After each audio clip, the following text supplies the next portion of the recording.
Welcome. In front of me is a Vivo X80 Lite, and today I will show you how you can wipe cache partition on this phone. So to get started, hold your power button and select power off.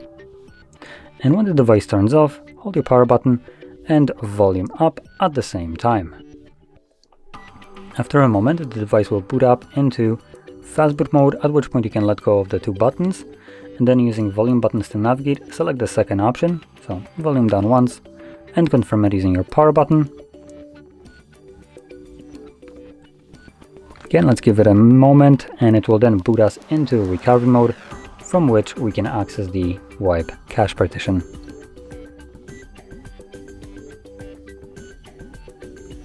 There we go. So here, simply select clear data and clear cache. Okay.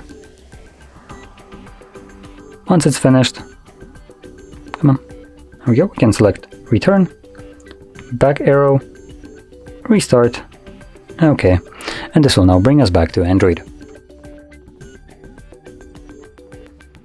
And you can see we are now back in Android. So, if you found this video helpful, don't forget to hit like, subscribe, and thanks for watching.